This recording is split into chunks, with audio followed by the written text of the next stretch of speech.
Hello students, last lecture में हम लोग डिस्कस कर रहे थे कैरेक्टरिस्टिक्स और features of this perfect competition, right. 3 points हम कर चुके थे। 4th पॉइंट करते हैं, perfect knowledge among buyers and sellers. Buyers और सेलर्स को परफेक्ट नॉलेज होता है, that is both buyers and sellers are fully inform about the market price. Its implication is that no firm is in a position to charge different price as no buyer will pay a higher price. इसका implication, इसका result ये होगा कि कोई भी firm जो है उनसे अलग प्राइस चार्ज नहीं कर सकता, क्योंकि बायर जो है किसी भी हालत में हायर प्राइस नहीं देगा उस चीज़ के लिए, क्योंकि हर जगह यूनिफॉर्म प्राइस प्रिवेल हो रही है एंड बायर्स और सेलर्स को परफेक्ट नॉलेज है कि इस टाइप का प्रोडक्ट जो है वो इतने में मिलता है. Next is perfect mobility of factors of production. मतलब फैक्टर्स ऑफ प्रोडक्शन जैसे कि लैंड, लेबर, कैपिटल, एंटरप्रेन्योरशिप जो है वो परफेक्टली मोबाइल है, दैट इज मूव कर सकते हैं. देयर इज नो जोग्राफिकल और occupational restriction on their movements. मतलब वो जितना चाहे मूव कर सकते हैं. They can go to any of the sector, right? In any of the enterprises, in any of the industry, they can move wherever they are getting the best price. Absence of transportation cost.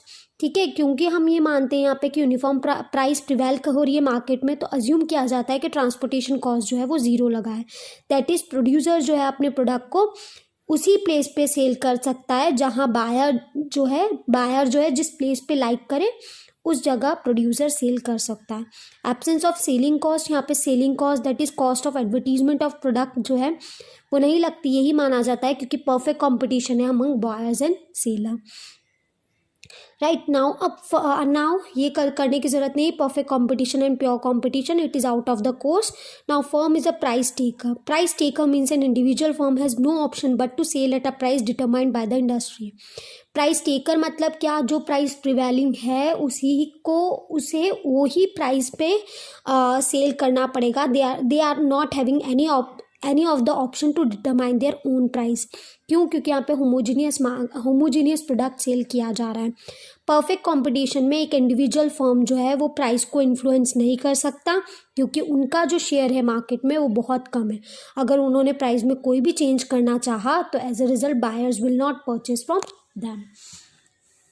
Now अगर हम देखें तो price taker, right, price taker कैसा होगा? ऐसा, जहाँ पे AR और MR क्या हो? इक्वल हो और स्ट्रेट लाइन हो. देयरफॉर फर्म जो है plays no role in price determination. Therefore यहाँ पे फर्म का कोई रोल नहीं होता प्राइस डिटर्मिनेशन से. ठीक है, नाइदर उनकी वजह से कोई सप्लाई इफेक्ट होता है, ना ही डिमांड इफेक्ट होती है. यहाँ पे फर्म जो है प्राइस टेकर है और इंडस्ट्री भी प्राइस टेकर है. हर फर्म को जो प्रिवेलिंग प्राइजेज है, जो मार्केट डिमांड एंड सप्लाई के अकॉर्डिंग प्राइस डिटरमाइंड हुई है, वही उन्हें प्राइस टेक करनी होती है. यहाँ पे प्राइस जो है वैसे डिटरमाइन होती है. कैसे डिटरमाइन होती है? डिमांड कर्व और ये सप्लाई कर्व. डिमांड और कर्व और सप्लाई कर्व जिस पॉइंट पे मिल रहा है वो पॉइंट होता है इक्विलिब्रियम, और वो ही पर्टिकुलर प्राइस जो है वो मार्केट में प्रिवेल होगी and everybody have to take that price only. इसलिए डिमांड कर्व जो परफेक्ट कंपटीशन में होता है वो क्या होता है? पैरेलल लाइन होता है, that is parallel to the x axis. हम देखते हैं कि demand curve under perfect competition कैसा होता है. तो परफेक्ट कंपटीशन के केस में बहुत सारे बायर्स और सेलर्स होते हैं जो कि होमोजीनियस प्रोडक्ट सेल कर रहे हैं, जो कि प्राइस कैसे फिक्स की गई है? According to the demand and supply. Therefore हर फर्म जो होता है यहाँ पे प्राइस टेकर होता है, और यहाँ पे जो डिमांड कर्व होता है वो परफेक्टली इलास्टिक होता है, that is parallel to x axis. इस तरीके का डिमांड कर्व होता है in case of perfect competition. अगर फिगर 10.2 में हम देखें तो आउटपुट जो है वो एक्स एक्सिस पे रिप्रेजेंट हो रहा है और प्राइस जो है वो वाई एक्सिस पे रिप्रेजेंट हो रही है. यहाँ पे फर्म का जो डिमांड कर्व होगा वो हॉरिजॉन्टल स्ट्रेट लाइन होगी parallel to x axis. As each firm को प्राइस जो कि इंडस्ट्री फिक्स कर रही है वो ही डिटरमाइन करनी होगी, दैट इज ओपी. ठीक है, यहाँ पर जो है ओपी प्राइस पे फर्म जो है कितना ही सेल कर सकता है, चाहे OQ1, OQ2 या और भी कोई क्वांटिटी सेल कर सकता है. हाउएवर अगर फर्म ने जरा सी भी प्राइस चेंज करनी चाहिए तो क्वांटिटी जो है वो बिल्कुल ज़ीरो हो जाएगी. They will not be able to sell more products.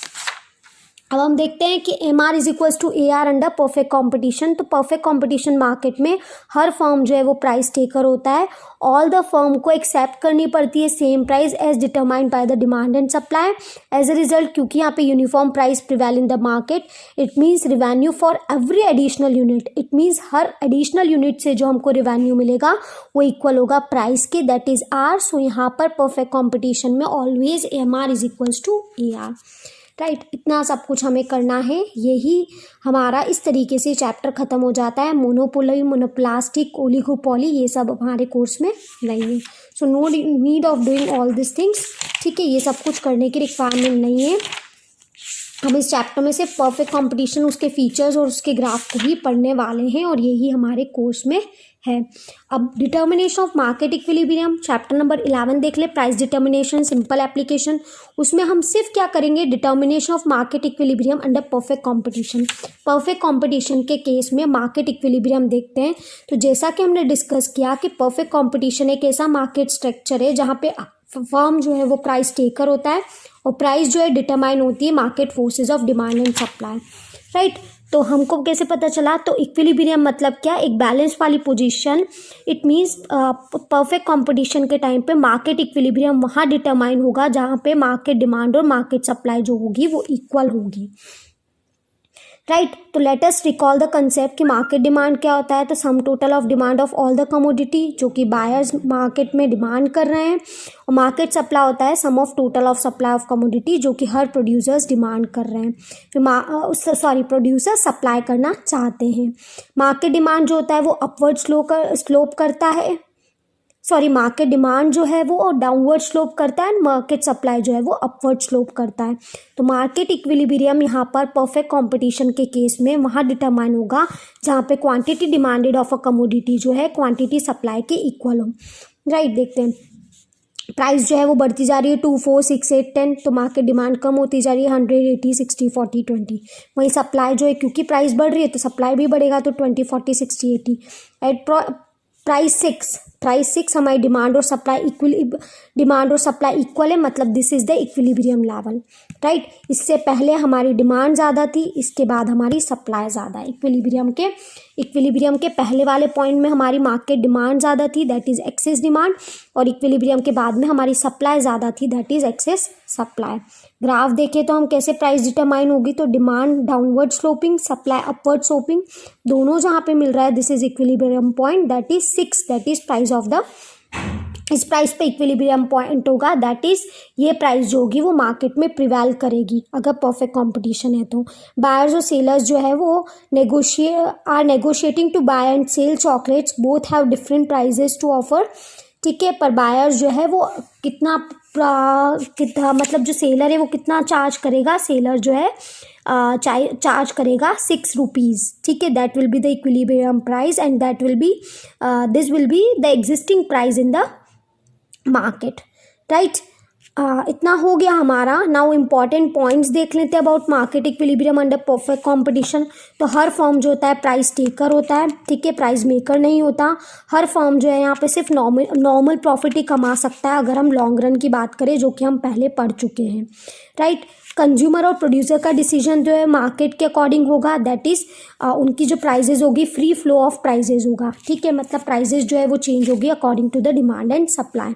यहाँ पे अज्यूम किया जाता है कि लॉ ऑफ डिमांड और लॉ ऑफ सप्लाई ऑपरेट होता है।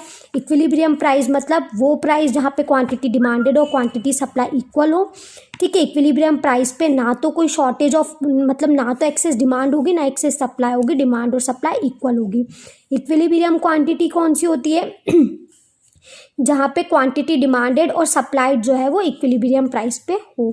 ना हम एक्सेस डिमांड और हमारा एक्सेस सप्लाई, एक्सेस डिमांड और एक्सेस सप्लाई वाला टॉपिक करेंगे, ठीक है। उसके बाद अगर हम देखें तो yes, change in demand, effect of change in demand and supply on market equilibrium, ये सब कुछ हम करेंगे नेक्स्ट लेक्चर में। Okay, bye.